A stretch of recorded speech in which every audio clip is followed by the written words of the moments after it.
주문을 결박하여 그가 우리에게 행한대로 우리에게 행하게 하리로라. 하는지라 유다 사람 3,000명이 에단 바위틈에 내려가서 삼손에게 이르되 너는 블레셋 사람이 우리를 다스리는 줄 알지 못하느니 내가 어찌하여 우리에게 이같이 행하였느냐. 하니 삼손이 그들에게 이르되 그들이 내게 행한 대로 나도 그들에게 행하였노라 하니라. 그들이 삼손에게 이르되 우리가 너를 결박하여 블레셋 사람의 손에 넘겨주려고 내려왔노라. 하니 삼손이 그들에게 이르되 너희가 나를 치지 아니하겠다고 내게 맹세하라. 하매 그들이 삼손에게 말하여 이르되 아니라 우리가 다만 너를 단단히 결박해 그들의 손에 넘겨줄 뿐이 우리가 결단코 너를 죽이지 아니하리라. 하고 새 밧줄 불로 결박하고 바위틈에서 그를 끌어내니라. 삼손이 레기에 이르매 블레셋 사람들이 그에게로 마주 나가며 소리지르되 여호와의 영이 삼손에게 갑자기 임하시매 그의 팔 위의 밧줄이 불탄 상과 같이 그의 결박되었던 손에서 떨어진지라. 삼손이 나귀의 새 턱뼈를 보고 손을 내밀어 집어들고 그것으로 1,000명을 죽이고 이르되 나귀의 턱뼈로 한 덩이 두 덩이를 쌓았으며 나귀의 턱뼈로 내가 1,000명을 죽였도다 하니라. 그가 말을 마치고 턱뼈를 자기 손에서 내던지고 그곳을 라마레기라 이름하였더라. 삼손이 심히 목이 말라 여호와께 부르짖어 이르되 주께서 좋은 손을 통하여 이 큰 구원을 베푸셨사오나 내가 이제 목말라 죽어서 할례받지 못한 자들의 손에 떨어지겠나이다. 하니 하나님이 레기에서 한 우묵한 곳을 터뜨리시니 거기서 물이 솟아나오는지라. 삼손이 그것을 마시고 정신이 회복되어 소생하니 그러므로 그 샘 이름을 에나고레라 불렀으며 그 샘이 오늘까지 레기에 있더라. 블레셋 사람에 대해 삼손이 이스라엘의 사사로 20년 동안 지냈더라. 네, 여기까지 보도록 하겠습니다. 제가 기도하고 수요사경에 하나님 앞에 올려드립니다. 하나님 아버지 은혜와 사랑을 감사드립니다. 오늘도 저희들 하나님의 귀하고 복된 말씀 앞에 나올 수 있도록 인도하여 주시고 또 하나님의 은혜를 나눌 수 있도록 인도하여 주시니 감사드립니다. 오늘도 우리 가운데 성령으로 충만케 하여 주시고 또 깨닫는 은혜를 허락하여 주시어서 하나님의 귀한 말씀 온전히 깨달아 알게 하시고 또 믿도록 인도하여 주시고 또 믿음대로 순종하며 살아가는 우리 모두가 되어질 수 있도록 인도하여 주옵소서. 감사드리며 예수 그리스도의 이름으로 기도드립니다. 아멘. 우리 찬송가 200장 찬양합니다. 찬송가 200장입니다. 달고 묘한 그 말씀 생명의 말씀은 귀한 그 말씀 진실로 생명의 말씀이 나의 길과 믿음 밝히 보여주니 아름답고 귀한 말씀 생명샘이로다. 아름답고 귀한 말씀 생명샘이로다. 귀한 주님의 말씀은 내 노래 되도다. 모든 사람을 살리는 생명의 말씀을 값도 없이 받아 생명길을 가니 아름답고 귀한 말씀 생명샘이로다. 아름답고 귀한 말씀 생명샘이로다. 널리 울리어 퍼지는 생명의 말씀은 마음의 용서와 평안을 골고루 주나니 다만 예수 말씀 듣고 복을 받네. 아름답고 귀한 말씀 생명샘이로다. 아름답고 귀한 말씀 생명샘이로다.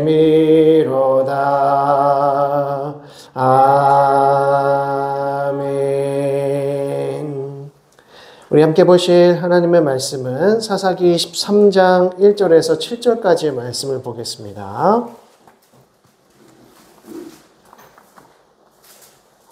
사사기 13장 1절에서 7절까지의 말씀 한 절씩 교독하여 읽겠습니다. 이스라엘 자손이 다시 여호와의 목전에 악을 행하였으므로 여호와께서 그들을 40년 동안 블레셋 사람의 손에 넘겨 주시니라.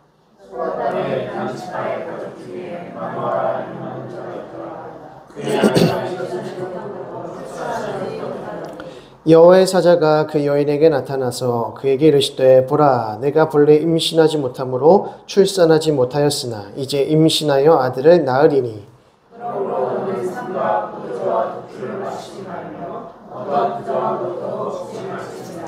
보라 내가 임신하여 아들을 낳으리니 그의 머리 위에 삭도를 대지 말라. 이 아이는 태에서 나옴으로부터 하나님께 바쳐진 나실인이 됨이라. 그가 블레셋 사람의 손에서 이스라엘을 구원하기 시작하리라 하시니 이에 그 여인이 가서 그의 남편에게 말하이르되 하나님의 사람이 이에게 오셨는데 그의 목이 하나님의 사자의 이모 같아서 심히 두려워서 어디서 나왔는지를 내가 묻지 못하였고 그도 자기를 내게 이르지 아니하였으며.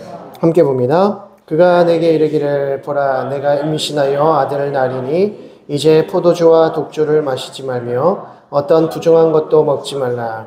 이 아이는 태에서부터 그가 죽는 날까지 하나님께 바쳐진 나실인이 됨이라 하더이다 하니라. 아멘. 예, 오늘 계속해서 이제 사사기 사사에 대해서 살펴보는데요. 오늘은 입다와 삼손을 끝으로 해서 사사 12명의 사사에 대해서 마무리 지으려고 합니다. 저희가 지금 기드온에 대해서 그리고 지난주에 아비멜렉에 대해서 그 두 사람에 대해서만 이야기하는데 한 시간이 훌쩍 지나가 버렸습니다. 예, 저도 그렇게 이 두 사람 때문에 이렇게 오래 걸릴지 몰랐는데 그만큼 이 사사기를 이해하는 데 있어서 굉장히 중요한 인물이 바로 기드온이라고 하는 것을 우리가 배웠죠. 기드온이 이제 미디안을 어떻게 이기는가, 미디안에게 어떻게 승리하는가라고 하는 그 과정을 지켜보게 되면 상당히 겁쟁이와 같은 어떤 큰 용사와는 굉장히 대조되는 굉장히 겁도 많고 그리고 하나님 앞에 큰 용사가 아니라 어떤 작은 용사 같이 쓰임받는 모습을 보게 되는 것이죠. 그래서 세 가지의 표징을 구합니다. 여호와의 사자에게 세 가지의 표징을 구하고 그리고 300용사를 선별하는 과정을 이제 진행하게 됩니다. 그 300용사를 선별하는 과정 속에서도 무려 22,000명의 지원자들이 있었지만 다 내보내고 마지막 300명만 딱 남기더라는 것이죠. 그 300명만 남겼을 때 기드온의 반응이 무엇이었는가? 그래, 300명으로도 하나님의 그 놀라운 승리를 우리가 제출할 수 있다. 하나님만 우리와 함께 하신다면 미디안 13만 5천 명 우리가 이길 수 있다. 전혀 그렇게 생각하지 않았습니다. 이거 큰일 났다. 지금 22,000명도 부족한데 지금 300명으로 지금 뭘 하자는 얘기냐. 이렇게 생각하고 있었다는 것이죠. 그래서 하나님께서 기드온에게 뭐라고 말씀하세요? 미디안의 진영으로 한번 가봐라. 밤에 가서 정탐을 해봐라. 그리고 네가 용기를 얻고 돌아오게 될 것이다. 라고 말씀을 하시죠. 그래서 기드온이 부하와 함께 이제 진영으로 가서 정탐을 합니다. 그때 두 사람이 서로 이야기를 하는데 미디안 군사들 두 명이서 이야기를 하는데 한 사람이 내가 이런 꿈을 꿨다 그랬더니 다른 한 사람이 뭐라고 그걸 해석합니까? 그거는 기드온의 칼날이다. 기드온의 칼날이 우리를 멸할 것이다. 라고 하는 이야기를 기드온이 듣자마자 용기 100배 돼서 돌아와서 전쟁을 취하더라는 것이죠. 그러니까 미디안의 13만 5천 명의 군사가 지금 기드온을 나를 지금 굉장히 두려워하고 있구나 라고 하는 것을 깨달으면서 이제 용기를 얻어서 진격을 하게 되더라는 것이죠. 그래서 이 300명의 용사들이 세 대로 이루어서 100명, 100명, 100명 해서 세 개의 부대로 해서 게릴라전을 이제 펼치게 되는 것입니다. 그래서 횃불과 항아리와 나팔만을 가지고 수많은 미디안 군사들을 이기게 되죠. 이때 미디안들이 서로 어떻게 죽게 되는 것입니까? 누가 누군지 모르는 것이죠. 자기 아군이 누군지 모르고 서로 죽이느라고 바쁜 겁니다. 그저 기드온의 군사들은 300명밖에 없었음에도 불구하고 미디안은 그걸 알지 못하는 거죠. 그래서 미디안들은 서로 대적하면서 친구들끼리 싸우는 과정 속에서 패배하더라는 것입니다. 그래서 300용사, 기드온과 이 300명의 용사들이 큰 승리를 얻게 되는 것이죠. 근데 이제 문제는 이 다음부터 이어지더라는 겁니다. 이제 미디안의 2명의 이 장군들, 세바와 살문나가 살아남게 되고, 그리고 15,000명의 이 미디안 군사들이 살아남게 됩니다. 그래서 이제 요단강을 건너서 자기 진영으로 돌아가려고 하는 것이죠. 근데 이때에 기드온이 300용사들을 데리고 이 세바와 살문나와 15,000명의 군사들을 쫓아갑니다. 근데 그 이유는 무엇이냐면 하나님께서 그것을 원하셨기 때문이 아니라 자기의 개인적인 복수심 때문인 것이죠. 지금까지 자기의 가족들과 친족들을 공격해온 그 미디안 사람들을 완전히 우리가 진멸하리라고 하는 개인적인 복수심 때문에 지쳐있는 이 300명의 군사들을 데리고 끝까지 따라가더라는 것입니다. 이것이 개인적 복수심이다라고 말할 수 있는 또 다른 이유는 무엇이냐면 숫꽃과 분우엘이라고 하는 이제 아군의 진영, 이제 이스라엘의 진영으로 이제 넘어가게 되는데 숫꽃 사람들에게 우리 300명의 용사들에게 군사들에게 먹을 것을 줘라, 따뜻하게 잘 대해줘라 라고 했는데 거절하죠. 그랬더니 그들을 저주했습니다. 그리고 그 다음으로 분우엘이라는 곳에 가서 똑같이 요청을 합니다. 우리 300명의 군사들을 먹여주고 재워주라 했는데 그걸 또 분우엘 사람들이 거절을 합니다. 그래서 기드온이 숫꽃과 분우엘 사람들을 저주하면서 내가 세바와 살문나를 죽이는 날에는 내가 다시 와서 너희를 치리라 이렇게 말하는 거죠.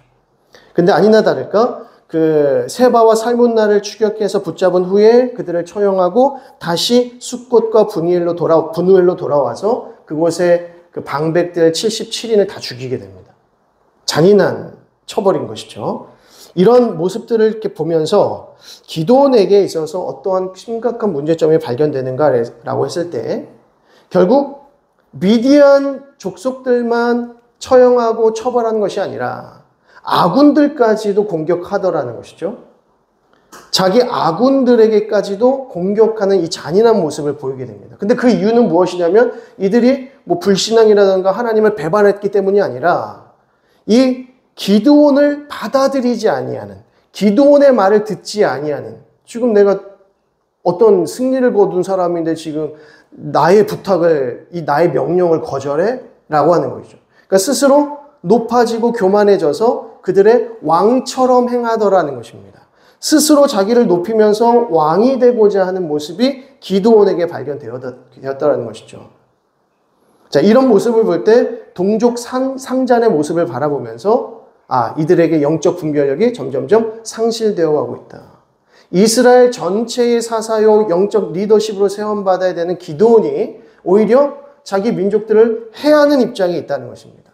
그러니까 사람들이 이스라엘 백성들이 어떻게 됩니까? 기드온을 두려워하게 되는 것이죠. 이 기드온의 어떤 권위라든가 이런 부분을 존중하고 존경하는 것이 아니라 오히려 두려워하더라는 겁니다. 마치 세상 왕권에 대한 모습처럼 그의 이런 폭군적인 모습에 두려워하더라는 거죠. 그리고 에봇을 금으로 만들면서 자기 이 친족 진영으로 가지고 와서 거기서 음란하게 우상숭배하게 만드는 것이죠. 그것이 무엇이냐면 내가 왕이라는 것입니다. 스스로 왕이 되고자 했던 이 기드온의 모습이 발견되더라는 것이죠. 그런데 사람들이 기드온을 왕으로 추대하려고 했을 때마다 기드온이 뭐라고 합니까? 나와 우리 집 사람들은 절대 왕이 되지 않는다. 무슨 소리냐? 오직 하나님만이 왕이 되신다. 말은 이렇게 해놓고 스스로 높아지려고 하는 모습이 등장하고요. 그리고 이후에 어떻게 됩니까? 아비멜렉. 그러니까 그 기드온의 아들이 왕으로 스스로 왕이 되는 일들이 벌어지지 않습니까? 그러니까 기드온은 맹세를 했지만 그 맹세는 와르르 무너지게 되더라는 것입니다. 이러한 모습 속에서 사사들의 이 영적인 분별력이 상실되어지고 이 영적인 판단력이 점점점 쇠하여지고 있다는 것을 알 수 있습니다. 그리고 더욱이 우상 숭배의 죄를 범하게 되는 것이죠. 기드온의 별명이 무엇이었습니까? 여룹바알이었습니다. 여룹바알이라는 것은 바알과 싸우다 이런 뜻인데 오히려 바알을 나중에 섬기게 되는 또 그 계기를 마련한다는 것이죠. 기드온이 죽자마자 에봇을 은밀하게 우상 숭배했었던 이스라엘 백성들은 곧바로 바알을 다시 섬기고 바알 브릿을 섬기게 됩니다. 이제 바알 브릿이라고 나오는데 바알 브릿은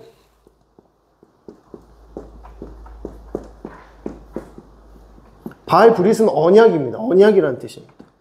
그래서 바알의 언약 이런 뜻이죠. 그러니까 이스라엘 백성들과 언약을 맺은 바알 이런 뜻입니다. 근데 이스라엘 백성들과 언약을 맺은 분이 누구세요? 하나님이시잖아요. 하나님이 이스라엘 백성들과 언약을 맺으셨는데 그 하나님을 가리켜서 바알 브릿이라고 부르는 겁니다. 그러니까 이스라엘 백성들은 바알이라고 하는 또 다른 우상을 만들어 섬겼다라기보다는 하나님이 바알인 줄 아는 거예요. 그 땅에 가나안 땅에 들어가니까 가나안 땅 사람들도 어떤 신적인 존재를 섬기는데 그걸 바알이라고 부른다는 것이죠. 그러면 하나님이 바알이시구나. 바알이 곧 하나님이시구나. 라고 하면서 우리와 언약을 맺으신 바알이라고 부르더라는 거죠. 근데 이것을 왜 분별하지 못할까요? 하나님은 하나님 자기 자신의 이름을 여호와라고 여호와 하나님으로 계시하셨는데 이들은 바알이라고 숭배하더라는 것입니다.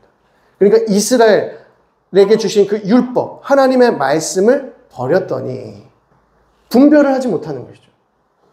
그러니까 에봇도 뭘로 만들어야 됩니까? 하나님께서 제정하신 재료로 에봇을 만들어야 되는데 금으로 에봇 만들어 놓고서 이 에봇 잘 섬겨라 이렇게 얘기한다는 거죠. 그러니까 영적인 리더십들에게 영적인 분별력이 상실되어지고 스스로 높아지고 하는 교만함이 생기기 시작하고 이것이 결국 우상숭배의 죄로 나타나더라는 것입니다. 그리고 이 우상숭배의 죄가 이제 바알과 바알 브릿으로 섬기게 되면서 이제 아비멜렉이라고 하는 이제 아들, 이제 서자죠. 이제 아비멜렉이 왕이 되는 그 과정이 일어납니다. 이 아비멜렉이 왕이 되는 그 과정도 잘 보면 그 동족 상잔의 비극이 그대로 반영이 되어집니다. 그래서 세겜 사람들, 그러니까 세겜은 므낫세 지파와 에브라임 지파, 그러니까 에브라임과 므낫세 지파는 서로 형제 지파죠. 요셉 지파입니다. 요셉에게 두 아들이 있었는데 누굽니까? 므낫세와 에브라임이었습니다. 므낫세와 에브라임은 한 형제입니다. 그래서 요셉 지파예요. 그런데 이 아비멜렉이 어디 지파입니까? 아비멜렉의 아버지가 누구예요? 기드온. 기드온은 어디 지파냐? 므낫세 지파입니다. 그래서 므낫세 지파이기 때문에 세겜은 므낫세와 에브라임의 그 접경 지역에 있었기 때문에 세겜은 므낫세에게도 굉장히 중요한 지역이었고 에브라임 지파에게도 굉장히 중요한 지역이었다는 거죠. 그래서 이 세겜이 여호수아, 에브라임 지파의 거의 조상뻘 되는 여호수아가 이 세겜 땅을 차지하지 않습니까? 그리고 이 세겜 땅에 장사됩니다. 그러니까 그만큼 의미 있고 중요한 지역이 바로 세겜이라고 하는 곳인데 아비멜렉이 이 세겜으로 가서는 그 자기 친족들에게 가서 70명의 왕자들에게 통치받을래 아니면 나에게서 한 명에게서 통치받을래 라고 했더니 70명은 어떻게 섬기냐? 한 명만 섬기겠다 그래서 아비멜렉을 왕으로 추대합니다. 그러면서 아비멜렉이 어떻게 합니까? 나머지 70명의 왕자들, 자기 형제들을 다 한순간에 죽이게 되죠.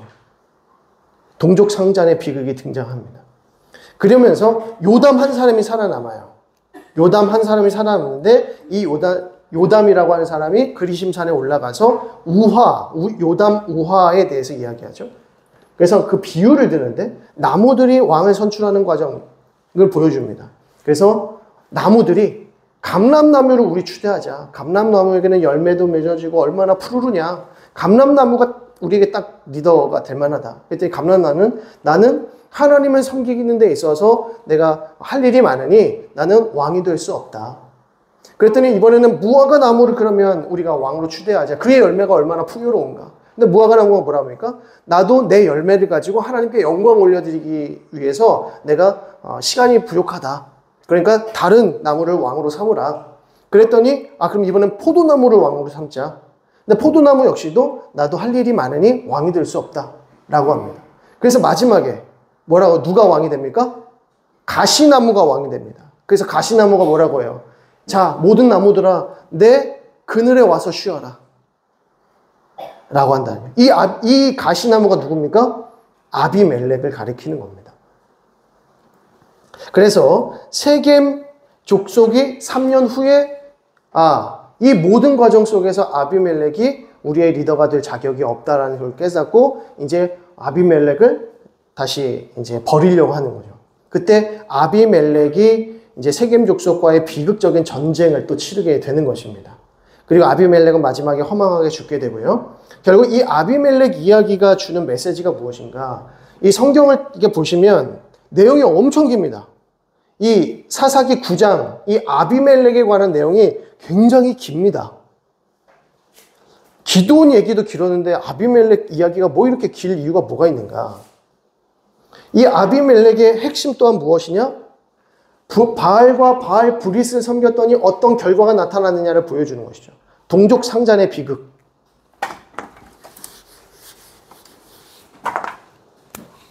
우상 숭배. 우상 숭배가 하나님을 섬기지 아니하고 다른 신을 섬기는 일들이 일어나게 된 것이죠. 그랬더니 동족 상잔의 비극이 일어납니다. 이거 무슨 뜻입니까? 적과 아군을 구별하지 못하는 것이죠. 그래서 영적인 분별력이 상실되는 겁니다. 무엇이 옳고 그른지 모르는 거죠. 아군이 누군지 적군이 누군지, 누구를 죽여야 되는지, 누구를 살려야 되는지, 누구와 편을 먹어야 되는지, 적이어야 되는지 모른다는 거예요. 그러니까 여호수아 처음에 등장하는 메시지의 가장 중요한 메시지가 무엇이었습니까? 하나님의 백성들은 누구의 편이 되어야 되는가? 이겁니다. 하나님 편에 서는 자들이 되어야 된다. 이게 영적 전쟁이죠. 거룩한 전쟁의 핵심은 이스라엘 백성들, 하나님의 백성들의 이 정체성을 가진 사람들은 하나님의 편에 서서 하나님의 뜻 가운데 전쟁을 치러야 되는 사람들입니다. 하나님께서 적이다 그러면 그 적군을 치는 것이고, 아군이다 하면 함께 연합하여서 싸워야 되는 것이죠. 그런데 점점 우상 숭배의 죄, 누가 하나님인지 모르니까, 하나님이 누구인지 모르니까 누가 아군이고 적군인지도 알 수 없는 상태가 되어버리더라는 겁니다. 그러면서 또 어떤 일들이 벌어집니까? 스스로 왕이 되고자 하는 것이죠.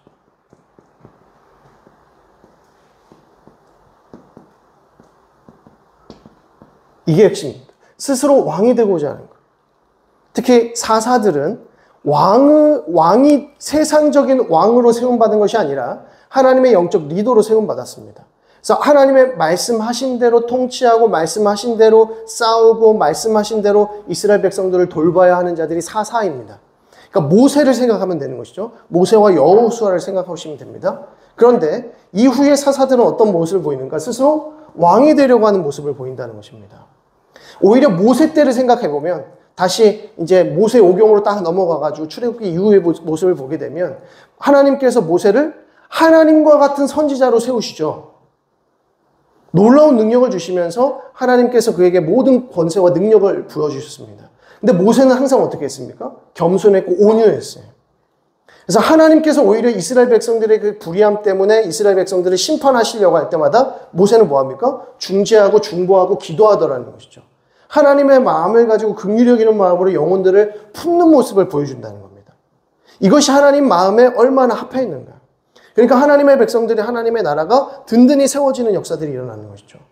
그런데 시간이 흐르면서 어떤 모습들이 드러나. 하나님이 누구이신지 모르니까 누가 아군인지 적군인지도 모르는 상태가 되고 스스로 높아지려고 하고 왕이 되려고 군림하려고 하는 세상적인 통치자의 모습을 보여준다는 겁니다. 그래서 사사기 말에 가장 핵심적인 내용이 무엇입니까? 반복적으로 등장하는 표현. 이스라엘에 왕이 없으므로 자기의 옳은 소견대로 행하니라. 이게 핵심이죠. 그들에게 왕이 없으므로 자기 옳은 소견대로 행하니라. 왕이 없으니까 옳은 소견대로 행했다는 것이 무엇입니까? 자기가 자기 삶의 왕이 되고 주인이 되었다는 겁니다. 왕이 없으니 자기가 왕이 되는 거죠. 마찬가지로 왕이 없으니 자기가 왕이 되려고 하는 겁니다. 이게 기드온의 모습, 아비멜렉의 모습을 통해서 그대로 재현되고 있다는 거죠. 반복되고 있다는 겁니다. 그럼 이것이 입다와 삼손에게 있어서도 이러한 모습들이 나타나리라는 것을 알 수가 있는 것이죠. 자, 이렇게 해서 오늘은 입다의 내용을 좀 보도록 하겠습니다. 자, 입다의 내용을 이제 보려고 하기 전에 이 사사기서를 읽으실 때에도 조금 사사기뿐만이 아니죠. 창세기부터 출애굽기, 레위기, 민수기, 신명기 쭉 이제 역사서를 저희가 쭉 공부해 오는데 어려운 부분이 많이 있습니다. 그렇죠? 창세기 같은 부분은 이제 아는 내용들이 많으니까 그렇지만 시간이 흘러가면서 레위기 이후로부터 어려운 내용들이 많이 반복됩니다. 성경을 읽으실 때. 그러니까 성경을 이해할 때 성경을 우리가 이해한다. 하나님의 말씀을 이해한다라고 했을 때 이 이해의 가장 중요한 부분 중에 하나는 뭐냐면 그 줄거리를 이해하셔야 돼요. 진짜로.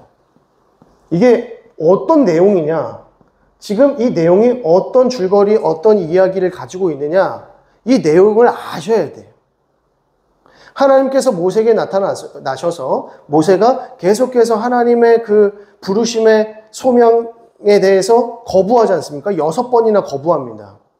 그럼 그 거부하는 그 과정이 어떠했는가를 아셔야 그 다음에 뭐가 나타납니까? 해석이 가능한 겁니다. 해석. 그러니까 줄거리라고 하는 것은 성경을 어떻게 내가 관찰하는가, 어떻게 읽고 있는가 이거죠. 성경을 우리가 왜 어렵다고 생각하냐면 이해를 못해서 그래요. 그냥 한마디로 무슨 내용인지 잘 모르겠어요. 자, 아비멜렉 이야기 엄청 깁니다. 이거 딱 무슨 내용인지 읽어보시고 내용 읽어보시고 요약해보세요. 그러면 대부분 못합니다. 이거 무슨 내용인지 잘 모릅니다. 그리고 물론 이 우리 사사기 이게 개역 개정 성경 자체가 좀 오래된 구어체로 좀 돼 있고 오래된 언어들이나 한자어가 너무 많으니까 이해하기가 좀 어렵다 생각하실 수도 있겠지만 어찌되었든 성경을 읽으실 때 줄거리가 이해가 안 되니까 이것에 대한 의미를 부여해도 더 어려워지는 거예요. 줄거리도 몰랐는데 무슨 의미예요? 이렇게 되는 거죠. 그러니까 우리가 성경을 읽을 때 가장 중요한 것은 무엇이냐면 이 줄거리를 아셔야 돼요. 줄거리. 내가 이 줄거리 본문을 내가 잘 이해했는가? 이게 첫 번째입니다. 그 다음에 그러면 이게 무슨 의미가 있는가? 그러니까 의미를 찾을 때에는 이제 해석이라고 하는데 이 해석의 의미는 1차 청중들이라고 그래요. 1차 청중. 1차 청중은 누구입니까? 창세기, 출애굽기, 레위기, 민수기, 신명기는 누가 썼습니까? 모세가 썼습니다. 그래서 뭐라고 부릅니까? 모세 오경이라고 부릅니다. 모세가 썼어요. 그러면 모세 오경은 누구에게 쓴 책입니까? 누구에게 쓴 책이에요? 이스라엘 백성들에게 쓴 책이에요. 이스라엘 백성들아 너희가 이 책을 읽으라. 성경 5권을 읽어라. 이렇게 해서 그래서 이거를 율법서라고 부릅니다. 유대인들은. 율법서. 하나님께서 주신 율법. 모세가 시내산에 올라가가지고 하나님의 율법 받고 내려왔잖아요.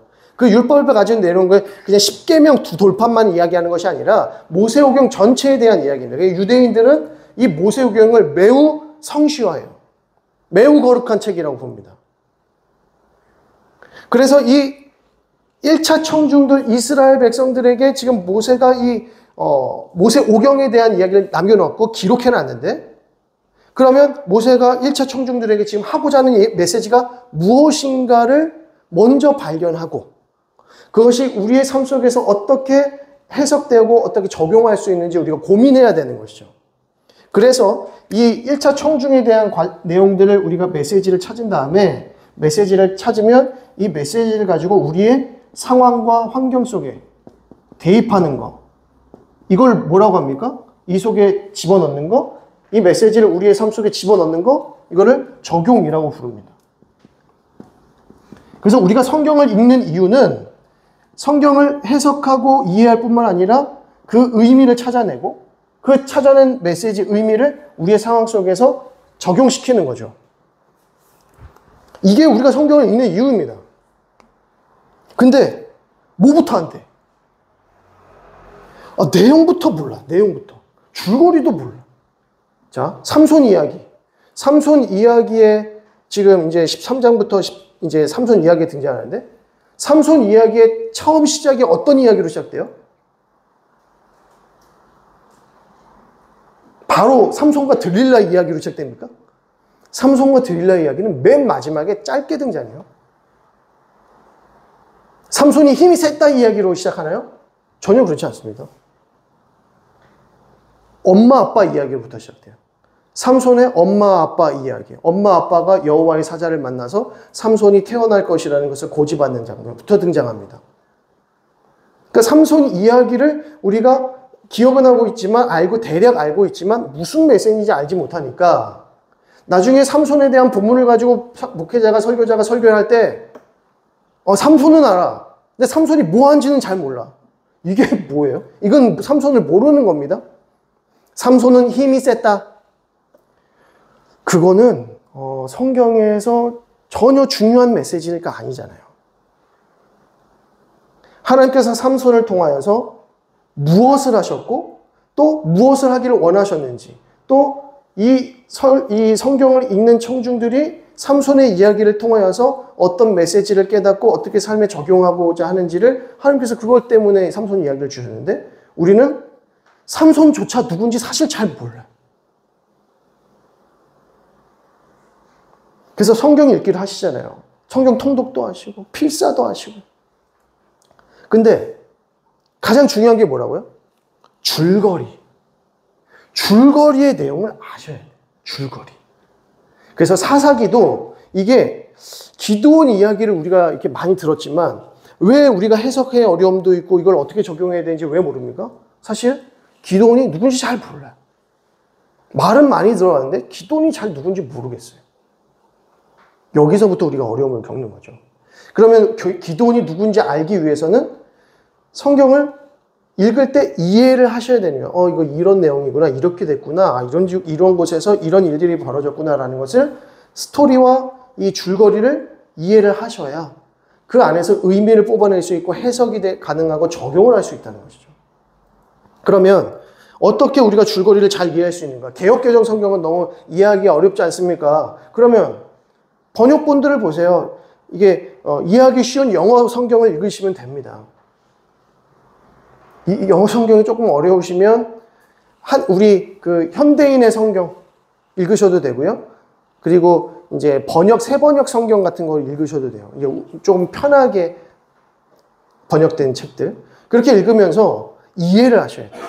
그러니까 사실상 이 개역 개정 성경만을 가지고는 줄거리 이해하기조차 버겁습니다. 그러니까 어떤 작업을 하셔야 되느냐?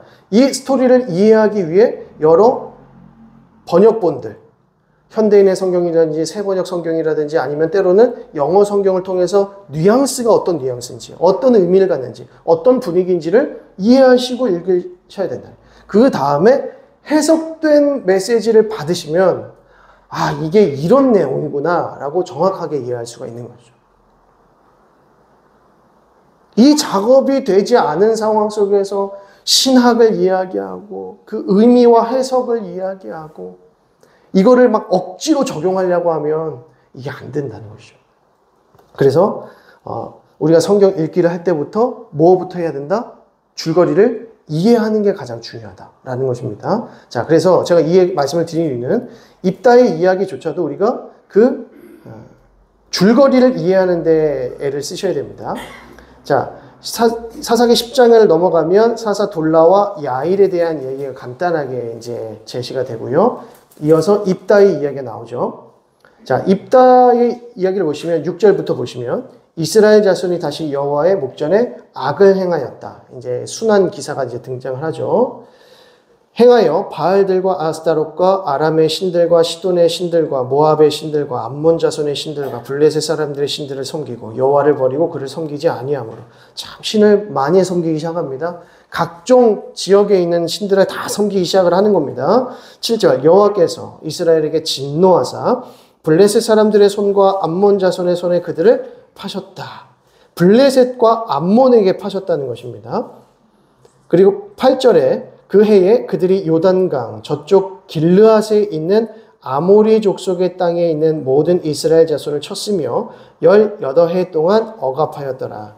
여기서 길르앗 족속은 누구냐면 길르앗은 므낫세 지파의 후손입니다. 므낫세 지파의 후손들이 길르앗 자손들이에요. 그래서 길르앗은 그러면 어떤 지파다? 므낫세 지파다. 대신에 요단강 동편 지역 있죠? 그러니까 므낫세의 반지파는 요단 동편에, 그리고 나머지 반지파는 요단 서편에 땅을 분배받았기 때문에 므낫세는 왼쪽 오른쪽 다 있죠. 근데 길르앗은 요단 동편에 있는 지파 사람들입니다. 그래서 길르앗에 대한 이야기가 나오고요. 자, 그리고 10절 봅니다. 이스라엘 자손이 여호와께 어떻게 합니까? 부르짖어 이르되 우리가 우리의 하나님을 버리고 바알들을 섬김으로 주께 범죄하였나이다. 자, 이게 등장해야 되는 것이죠. 바알들을 섬겼다. 하나님 앞에 하나님 목전에 악을 행했다라고 하는 메시지가 등장하면 곧바로 무슨 메시지가 등장합니까? 하나님께서 그들을 누구누구의 손에 파셨다. 그들을 누구누구의 손에 압제하게 하셨다. 라고 하는 이방 나라에 대한 압제 이야기가 등장을 합니다. 자, 그 다음에 어떤 이야기가 등장하죠? 부르짖었다. 이스라엘 백성들이 고통하여 하나님께 부르짖었다. 부르짖었더니 하나님께서 어떻게 하십니까? 사사를 세우시더라. 사사를 세우셔서 전쟁에서 승리하게 하시고 사사가 사는 날 동안에 몇 년 동안, 몇십 년 동안 평안케 하셨더라. 이 메시지가 이렇게 쭉 순환적으로 나타나야 되는 거죠. 자, 그래서 부르짖었습니다. 자, 부르짖었더니 12절을 보면 또 시돈 사람과 아말렉 사람과 마온 사람이 너희를 압제할 때에 너희가 내게 부르짖음으로 내가 너희를 그들의 손에 구원하였거늘 너희가 나를 버리고 다른 신들을 섬기니 그러므로 내가 다시는 너희를 어떻게 하지 아니하리라? 구원하지 아니하리라. 이게 아닌데? 하나님께서 이스라엘 백성들이 구원해 주십시오. 우리를 도와주십시오라고 부르짖으면 하나님께서는 어떻게 하셔야 돼요? 사사가 누구를 사사로 택하실지 사사에게 찾아가셔서 그를 선택하시고 사사로 세우셔야 돼. 근데 지금 뭐 하십니까? 내가 너희를 구원하지 아니하리라. 구원하지 않겠다는 말씀은 어떤 말씀이에요?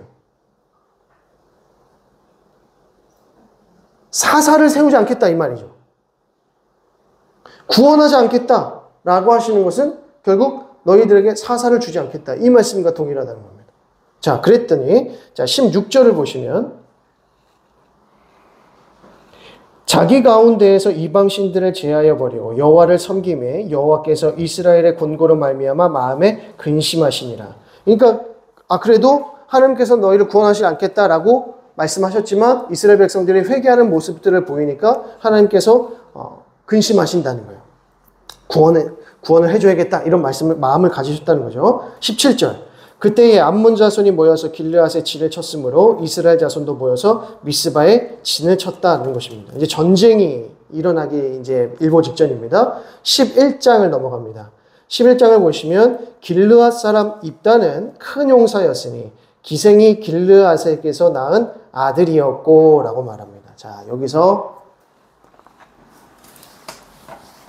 입다의 출생이 나타나는데 출생이 어떻습니까?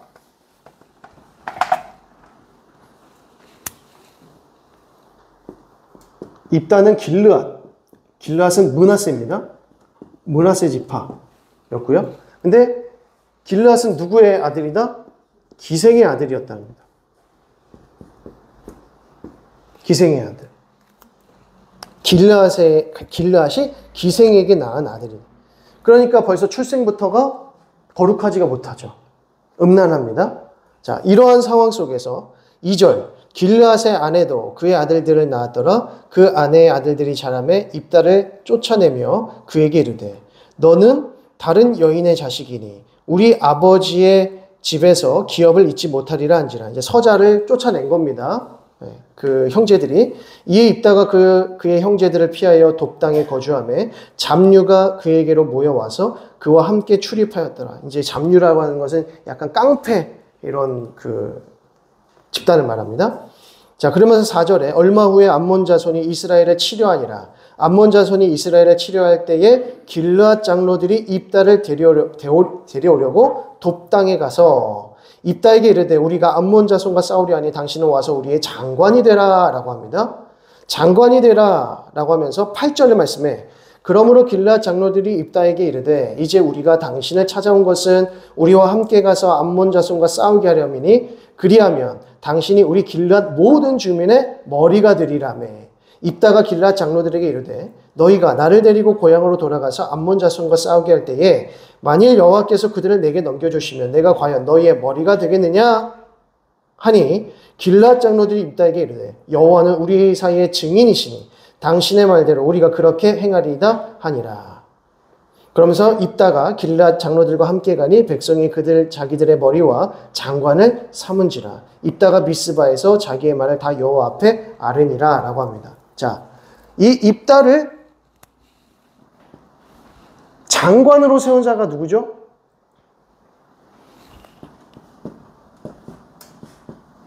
길앗 장로들입니다.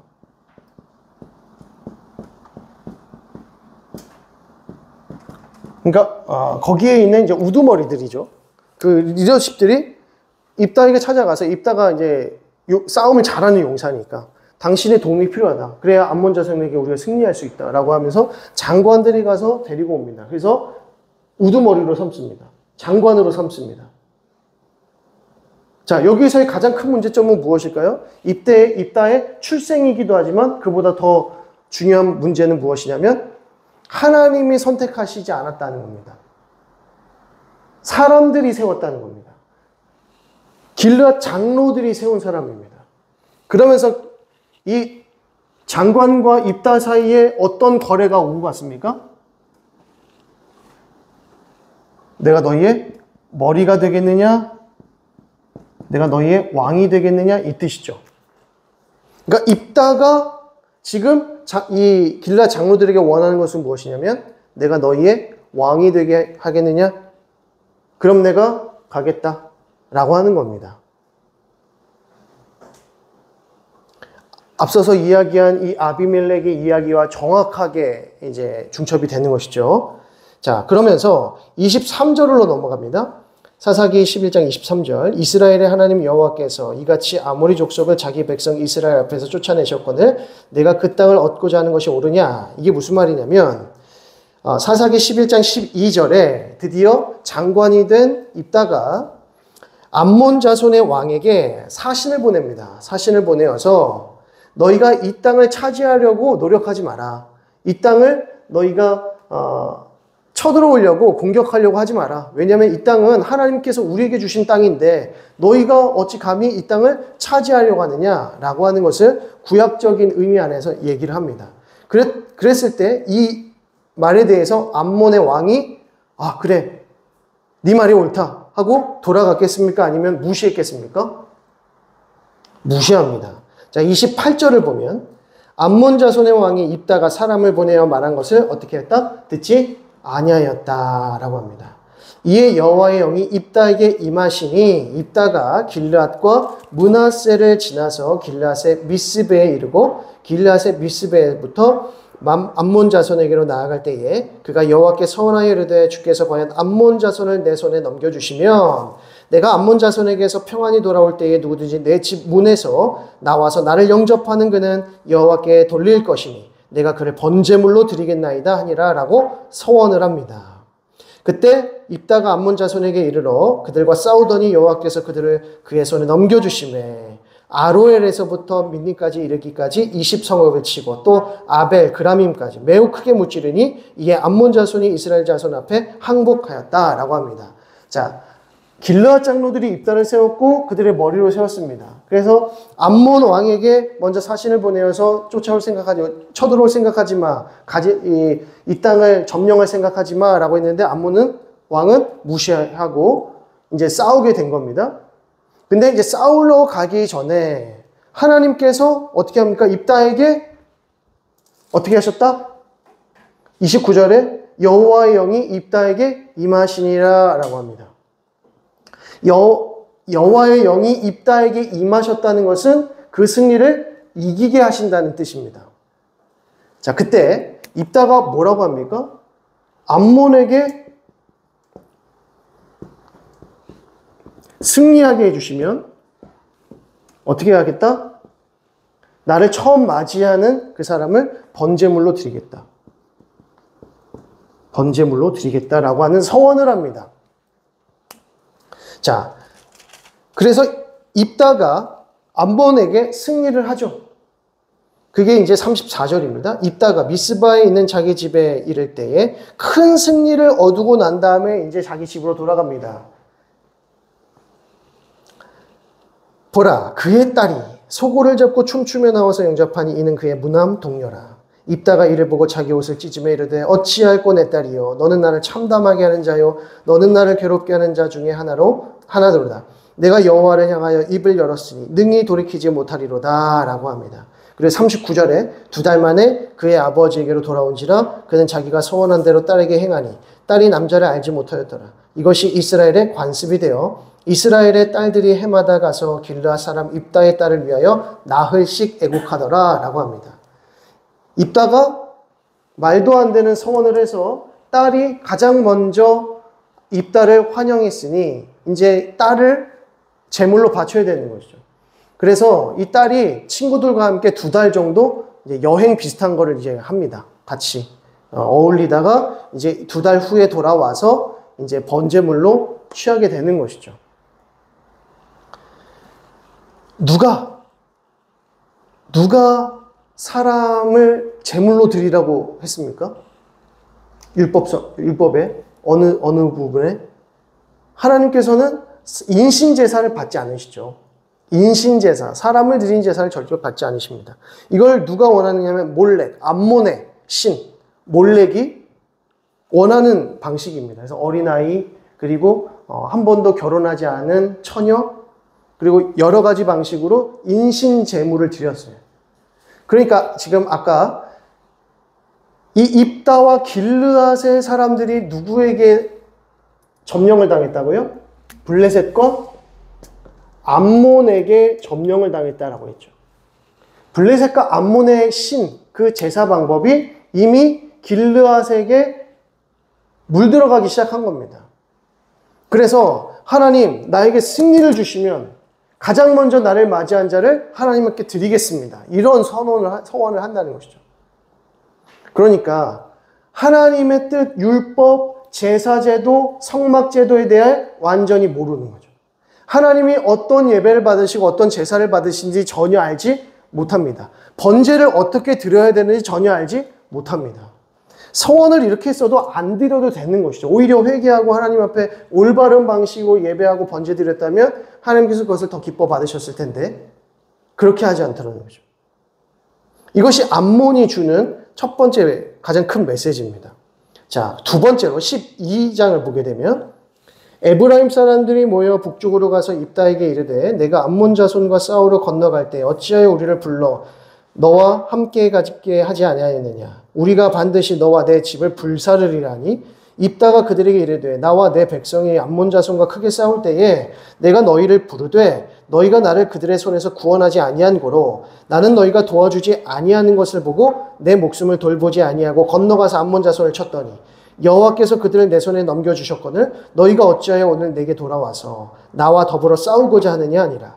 입다가 길르앗 사람을 다 모으고 에브라임과 싸웠으며 길르앗 사람들이 에브라임을 쳐서 무찔렀으니 이는 에브라임의 말이 너희 길르앗 사람은 본래 에브라임에서 도망한 자로서 에브라임과 므낫세 중에 있다 하였음이라 라고 합니다. 그리고 그 유명한 십볼렛 사건 6절 그에게 이르기를 십볼렛이라 발음하라 하여 에브라임 사람이 그렇게 바로 말하지 못하고 십볼렛이라고 발음하면 길르앗 사람이 곧 그를 잡아서 요단강 나로턱에서 죽였더라. 그때의 에브라임 사람의 죽은 자가 42,000명이었더라 라고 합니다. 앞서 말씀드렸죠. 지금 누구랑 전쟁합니까 이제? 에브라임 사람들. 에브라임이 지금 이 길르앗이 어느 지파라고 말씀드렸어요? 므낫세. 므낫세와 에브라임은 요셉 지파. 그러니까 에브라임이 지금 와서 왜 우리 부르지 않고 혼자 싸워서 너희들이 그 모든 전리품 다 취하는 거야? 우리 불렀어야지. 그러니까 전리품 때문입니다. 우리를 불러서 함께 이 전리품을 나눠야지. 왜 너희들만 우리가 너희를 다 불사르리라 이렇게 하죠. 그때에 입다가 뭐라고 말합니까? 우리가 도움 요청했더니 그때는 무시하더니 이제 와서 뭐 우리를 이렇게 한다고 하면서 전쟁을 치르는 것이죠. 전쟁을 치러서 에브라임 지파가 요단 동편으로 넘어갔습니다. 많은 군사들이 넘어갔을 때 이제 다시 돌아와야 되지 않습니까? 근데 돌아오는 그 요단강 나루턱에 이 길르앗 지파가 딱 서서 올 때마다 한 명씩 이제 말을 해보라는 것이죠. 쌀 해봐, 쌀. 그러면 이제 죽이는 겁니다. 벼룩 해봐, 벼룩. 배룩. 이러면 이제 죽이는 거예요. 쉽볼렛이라고 하면 죽이는 겁니다. 쉽볼렛 돼 해봐. 쉽볼렛을 못하면 죽는 겁니다. 그래서 몇 명이 죽었다? 42,000명이 죽었다. 뭡니까? 동족 상잔의 비극이 나죠. 똑같이 반복됩니다. 왕이 누군지. 그래서 하나님이 누구이신지 모르고 하나님의 법이 누군지 모르는 거예요. 하나님께 어떻게 예배하는지 모르는 겁니다. 그러니까 이 암몬의 방식대로 번제를 드리고 그리고 자기 스스로 왕이 되고자 하고 그리고 동족 상잔의 비극이 일어나죠. 누가 적이고 누가 아군인지 모르는 상태가 되고 이게 계속 반복되는 겁니다. 자, 그러면 마지막으로 삼손에 대한 이야기를 봅니다. 13장을 넘어가면 13장을 보시게 되면 이스라엘 자손이 다시 다시 12장 7절을 다시 한번 잠깐 보시면 입다가 이스라엘의 사사가 된 지 6년이라 길르앗 사람 입다가 죽음에 길르앗에 있는 그의 성읍에 장사되었더라. 자, 이게 마지막 공식이죠. 순환 공식 마지막 부분입니다. 그래서 사사를 통해서 승리를 취했을 때 사사가 사는 날 동안에는 어떻게 했다? 사는 날 동안에는 어떻게 했다? 평안했다라는 말이 등장해야 되는데 여기서는 뭐가 없어요. 입다가 이스라엘 사사가 된 지 6년이라 길르앗 사람 입다가 죽음에 길르앗에 있는 그의 성읍에 장사되었더라. 지금 뭐가 나와야 되는데 안 나왔습니다. 뭐가 안 나왔죠? 평안했다가 없습니다. 원래 이 기사에는 6년 동안 사사가 된 지 6년이라 그래서 입다가 사는 날 동안에는 이스라엘이 평안했다 라는 말씀이 나와야 되는데 평안했다는 말이 없는 겁니다. 평안, 샬롬. 이제부터 샬롬하지 않는 거죠. 이 평안에 대한 내용이 없습니다. 평안은 하나님과의 관계, 그리고 우리 이웃들과의, 사람들과의 관계가 좋은 것을 말하는 거죠. 우리가 하나님과 의로운 관계를 맺는 것, 이게 이 올바른 관계를 맺고 있는 것, 이게 의입니다. 우리가 사람들과의 올바른 관계를 맺는 것, 그것이 정의이고 공의입니다. 하나님과 올바른 관계를 맺고 있어야 사람들과 올바른 관계, 정의가 우리 가운데 실현이 되는 것이죠. 하나님과 올바른 관계를 맺지 못하면 세상 사람들과도 정의를 구현하지 못하고 공의를 행하지 못하는 것입니다. 근데 샬롬이 없다. 이 말은 하나님과 올바른 관계를 맺지 못하고 있고 그러니 어떤 일이 벌어집니까? 동족 상잔의 비극이 벌어지는 거죠. 이웃사랑이 안 되는 겁니다. 이게 그대로 그냥 말씀이 그냥 나와 있어요. 평안이 없어요. 사사들이 살고 있는 그 동안에도 평안이 없습니다. 하나님과의 관계도 무너지고 이웃들과의 관계, 특히 형제 자매들과의 관계가 완전히 무너져 버린 모습이 등장하는 것이죠. 자, 이제 13장 삼손에 대한 이야기를 보시면 이스라엘 자손이 다시 여호와의 목전에 악을 행하였으므로 여호와께서 그들을 40년 동안 블레셋 사람의 손에 넘겨주시니라. 자, 순환 공식의 첫 번째가 등장했습니다. 악을 행하였다. 그래서 두 번째, 하나님께서 그들을 누구누구의 손에 붙이셨다. 블레셋의 손에 붙이셨다고 합니다. 자, 이제 세 번째 공식이 등장해야 됩니다. 뭡니까? 부르짖어야 되는데 없어요. 부르짖었다는 내용이 등장하지 않습니다. 그럼 뒷부분에 등장하나? 한번 보도록 하겠습니다. 자, 근데 2절부터 나오는 내용은 무엇이냐면 제가 짧게 요약을 해드리면 마노아가 있는데 마노아는 삼손의 아버지죠. 마노아의 아내가, 그러니까 삼손의 엄마가 임신하지 못하는 상태였습니다. 근데 그때에 여호와의 사자가 여인에게 먼저 나타납니다. 마노아에게 나타나는 것이 아니라 마노아의 아내에게 먼저 나타나서 임신하여서 아들을 주리라고 말합니다. 그러니까 너는 포도주와 독주도 마시지 말고 부정한 것도 만지지 말라. 너를 거룩하게 성별하라라고 말합니다. 그 이유는 5절에 네가 임신하여 아들을 낳을 것인데 그 아들은 나시린이 될 것이다 라고 합니다.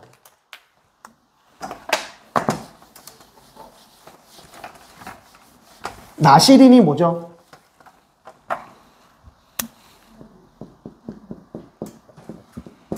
하나님께 바쳐지다 이런 겁니다. 드려지다. 드림이 되다 이런 건데 나시린은 세 가지를 할 수 없습니다. 하지 말아야 됩니다. 포도주와 독주를 마시면 안 되고 두 번째 부정한 것을 만지거나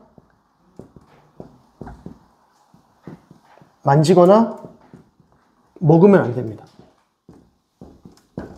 세 번째로 삭도를 머리에 대면 안 되죠. 머리 깎으면 안 된다는 겁니다. 이 세 가지가 나시린 규례입니다. 그래서 나시린 규례의 그 어머니부터 포도, 족주, 부정한 것을 만지거나 하지 않아야 되는 거죠. 먼저 그 어머니가 자신의 이 몸을 거룩하게 성별해야 되는 것입니다. 자, 그렇게 해서 나시린이 될 것이라는 것을 말씀하면서 7절에 그가 내게 이르기를 보라 내가 임신하여 아들을 낳으리니 이제 포도주와 독주를 마시지 말며 어떤 부정한 것도 먹지 말라. 이 아이는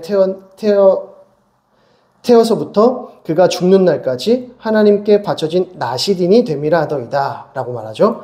그래서 마노아가 여호와께 기도하여 이르되 주여 구하옵나니 주님께서 보내셨던 그 하나님의 사람을 우리에게 다시 한번 보내주십시오 라고 말합니다. 자기에게 이제 마노아의 아내에게 여호와의 사자가 찾아왔을 때 그 이야기를 다시 남편에게 이야기해 줬더니 남편이 하나님께 기도하면서 하나님 다시 한번 저에게도 말씀해 주십시오 라고 하는 겁니다. 그랬더니 여호와의 사자가 실제로 다시 나타나서 그에게 다시 이번에는 마노아에게 이야기를 하는 겁니다. 그래서 12절을 보시면 마노아가 이르되 이제 당신의 말씀대로 되기를 원하나이다. 이 아이를 어떻게 기르며 우리가 그에게 어떻게 행하리이까? 여호와의 사자가 마노아에게 이르되 내가 여인에게 말한 것들을 그가 다 삼가서 포도나무의 소산을 먹지 말고 포도주와 독주를 마시지 말고 어떤 부정한 것도 먹지 말고 내가 그에게 명령한 것은 다 지킬 것이다 라고 말씀하죠. 이렇게 키워야 한다 이렇게 하신 겁니다. 자, 그러면서 16절 여호와의 사자가 마노아에게 이르되 내가 비록 나를 머물게 하나 내가 내 음식을 먹지 아니하리라. 번제를 준비하려거든 마땅히 여호와께 드릴지니라 하니 이는 그가 여호와의 사자인 줄을 마노아가 알지 못함이었더라. 이 여호와의 사자가 신비한 중에 자기에게 나타나니까 이 여호와의 사자에게 극진히 대접을 해주고 싶었던 겁니다. 그런데 나한테 하지 말고 하나님께 드리라 이렇게 말해요. 하나님께 마땅히 번제를 드리라 이렇게 해요. 네가 번제를 드리고 싶거든 하나님께 드려라 이 얘기를 합니다. 이 번제 얘기가 여기서 나옵니다. 자, 18절 여호와의 사자가 그에게 이르되 어찌하여 내 이름을 묻느냐 내 이름은 기묘자라. 네가 알 수 없다 신비롭다 말해도 모르 비밀스럽다 이런 게 기묘자라는 뜻이죠. 그러면서 이제 이 여호와의 사자가 사라집니다. 보이지 않게 되고요. 그러면서 24절을 보시면 그 여인이 아들을 낳으며 그의 이름을 삼손이라니라. 그 아이가 자라매 여호와께서 그에게 복을 주시더니 소라와 에스다올 사이 마하네단에서 여호와의 영이 그를 움직이기 시작하였더라 라고 합니다. 중요한 메시지죠. 삼손에게 여호와의 영이 임했다라고 하는 것은 하나님께서 지금 삼손을 사사로 세우시는 거죠. 자, 다시 13장 1절로 다시 오시면 목전에 악을 행했습니다. 그래서 블레셋 손에 붙이셨어요. 그리고 나서 바로 2절부터의 내용은 뭡니까? 하나님께서 삼손을 사사로 세우셨다 이겁니다. 이스라엘 백성들을 구원하시기 위해서 삼손을 사사로 세우셨다 이겁니다. 그러면 뭐가 빠진 거예요? 부르짖음이 그냥 쏙 빠져버린 겁니다. 이 말인즉슨 이스라엘 백성들이 블레셋에게 점령을 당하고 블레셋에게 고통을 당하고 압제를 당해도 고통스러워하지 아니하고 그것을 당연하게 여겼다는 겁니다. 힘들면 고통스러우면 부르짖고 하나님 도와주십시오. SOS를 쳐야 되는데 안 하는 거예요. 기도하지 않는 거예요. 부르짖지 않는 거예요. 하나님 앞에 기도하지 않는 겁니다. 하나님을 찾지 않는 거죠. 그냥 블레셋에게 압제를 당하는 것을 너무나도 당연하게 여기는 상태가 되어버린 겁니다. 자, 14장을 넘어갑니다. 14장을 넘어가시면 삼손이 딥나에 내려가서 거기서 블레셋 사람의 딸들 중에 한 여자를 보고, 자, 여기서 딥나는 블레셋 이방인의 딸이죠. 이방 여인입니다. 올라와서 자기 부모에게 말하여 이르되 내가 딥나에서 블레셋 사람의 딸들 중에서 한 여자를 보았사오니 이제 그를 맞이하여 내 아내로 삼게 하소서. 그래서 그의 부모가 이제 마노아와 아내죠. 그에게 이르되 내 형제들의 딸들 중에나 내 백성 중에 어찌 여자가 없어서 내가 할례 받지 아니한 블레셋 사람에게 가서 아내를 맞이하려 하느냐. 넌 나실인이다. 너는 하나님의 백성이고 이스라엘 지파다. 네가 어디 여자가 없어서 이방 민족과 결혼을 하려고 하느냐. 그때 이제 4절에 그때 블레셋 사람이 이스라엘을 다스린 까닭에 삼손이 틈을 타서 블레셋 사람을 치려 함이었다라고 말합니다. 이방 여인과 결혼을 하려고 하는 자기만의 어떤 명분, 이유가 뭐냐면 지금 블레셋과 전투를 하고 있으니 블레셋을 내가 치기 위해서는 먼저 이렇게 결혼을 해서 블레셋에게 내가 가까이 가야 된다라고 생각을 한 것이죠. 어떠십니까? 지혜롭네, 똑똑하네 이렇게 생각이 드세요? 아니면 이러면 안 되는데 생각이 드십니까? 당연히 이렇게 하면 안 되는 거죠. 나실인이지 않습니까? 그리고 부모님이 지금 그렇게 하지 말라고 얘기하고 있지 않습니까? 그런데 지금 삼손은 자기가 옳은 소견대로 하는 겁니다. 자, 6절. 여호와의 영이 삼손에게 강하게 임하였다. 그래서 그가 손에 아무것도 없이 그 사자를 염소 새끼를 찢는 것까지 찢었으나 그는 자기가 행한 일을 부모에게 알리지 아니하였다라고 합니다. 삼손이 이제 부모와 함께 딥나에 내려가서 이제 딥나에 있는 여인을 그 자기가 본 여인과 결혼하기 위해서 딥나로 내려간 겁니다. 부모님 모시고 혼인잔치 하러 결혼하려고. 근데 가는데 갑자기 젊은 사자 한 마리가 툭 튀어나왔어요. 근데 부모님은 그 자리에 없었지만 그래서 삼손이 어떻게 합니까? 그 사자를 마치 염소 새끼 찢듯이 죽입니다. 자, 그리고 8절. 얼마 후에 삼손이 그 여자를 맞이하려고 다시 가서 그 사자의 죽음을 본즉 사자의 몸에 벌떼와 꿀이 있는지라 손으로 그 꿀을 떠서 걸어가며 먹고 그의 부모에게 이르러 그들에게 그것을 들여서 먹게 하였다. 그런데 그것이 어디서 왔는지는 알지 않았다. 그 부모에게까지 먹였다는 겁니다. 자, 이거는 지금 어떤 문제가 있죠? 부정한 것을 만지거나 먹으면 안 됩니다. 부정한 것은 시체, 사체를 짐승이든 사람이든 만지면 안 됩니다. 만지면 부정해지는 겁니다. 그런데 만져도 안 되는 거를 먹지도 말아야 되는 거를 지금 만지고 먹었다는 거죠. 그럼 이건 뭐예요? 나실인법을 명백하게 어겼다는 것을 보여주는 거죠. 명백하게 어겼다. 자, 그리고면서 10절에 삼손의 아버지가 여자에게로 내려가서 삼손이 거기서 잔치를 베풀었으니 청년들은 이렇게 행하는 풍속이 있음이라. 여기서 잔치를 베풀었다. 삼손이 거기서 잔치를 베푸는데 나중에 보니까 이게 7일 동안이에요. 17절에 보면 7일 동안 이 잔치를 벌입니다. 젊은이들이 모여서 잔치를 7일 동안 벌였다. 잔치가 뭐예요? 잔치는 먹고 노는 겁니다. 먹는 게 없어요. 먹는 게 없으면 이게 잔치입니까? 잔치에 먹을 게 없어요. 먹는 게 없는 잔치가 있을 수 있습니까? 잔치는 항상 먹을 게 풍성해야 됩니다. 자, 젊은이들이 모였어요. 먹을 것도 많아야 되지만 또 뭐가 있어야 됩니까? 마실 게 있어야죠. 마실 게 있어요. 환타, 콜라, 사이다만 마시겠습니까? 다른 탄산음료도 먹었을 거라는 거죠. 알코올 음료도 먹고. 그러니까 이 내용이 뭐냐면 1절을 말합니다. 잔치에는 포도주가 빠질 수 없고 독주가 빠질 수 없기 때문에 젊은이들이 7일 동안 잔치를 벌였다. 이 말은 지금 이 얘기를 하는 것입니다. 30명을 데리고 와서 이제 퀴즈 대회를 하죠. 퀴즈 대회를 하는데 14절을 보면 삼손이 그들에게 이르되 먹는 자에게서 먹는 것이 나오고 강한 자에게서 단 것이 나왔느니라 아니라 그들이 사흘이 되도록 수수께끼를 풀지 못하였더라. 이 수수께끼를 7일 동안 풀지 못하면 너희들이 가지고 있는 옷과 무엇을 나에게 다 바쳐라. 만약에 너희가 풀면 내가 너희 인원수에 맞게 옷도 주고 뭐도 주고 하겠다라고 하는 것이죠. 근데 이 퀴즈를 딱 내니까 이게 뭔지 모르는 거예요. 근데 이 퀴즈는 뭡니까? 죽은 사자의 몸에서 꿀이 나왔다. 이 이야기인 거죠. 근데 이거는 삼손밖에 모르잖아요. 아무도 모르잖아요. 그거 누가 풀어? 당연히 모르죠. 그런데 이 이야기를 지금 딥나의 이 여인의 친구들, 이들이 딥나의 여인을 계속 회유하여서 삼손에게로부터 알아냅니다. 그리고 결국 알아내서 19절에 이렇게 말하죠.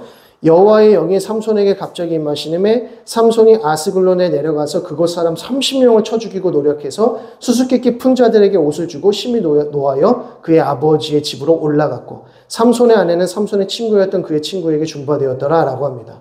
이 말인즉슨 지금 아내가 삼손을 속여서 퀴즈를 알아냈고 이 퀴즈를 알아낸 거를 자기 친구들에게 발설해서 결국 삼손이 그들에게 줘야 될 것들을 에스골론이라고 하는 곳에 가서 사람을 죽이고 그 30명의 것을 가져와서 이 친구들에게 줬다는 거예요.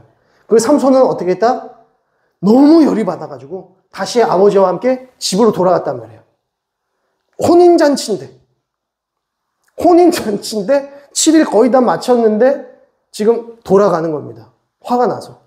그래서 이 원래 아내가 되려고 했던 이 친구는 그 아버지가 자기 친구의 아들에게 주고 이렇게 하면서 14장이 끝이 납니다. 자, 삼손 이야기를 잘 보시면 이게 이야기가 왜 나왔을까? 사자 죽은 이야기, 꿀 이야기 왜 나왔을까? 그리고 친구들하고 이렇게 잔치하고 퀴즈 푼 얘기 지금 도대체 왜 나오는 걸까? 사사가 지금 뭐 하고 있는 걸까? 지금 블레셋하고 전쟁해가지고 구원을 해야 되는 사람이 지금 어디서 뭐 하고 있는 건가라는 생각이 계속 듭니다. 삼손을 보면 어떤 생각이 들냐면 너 지금 어디서 뭐 하냐? 이 생각이 들어요. 너 지금 어디에 있는 거냐? 너 지금 뭐 하는 거냐? 이 질문이 계속 들게 됩니다. 너 지금 누구냐? 너 누구냐 지금?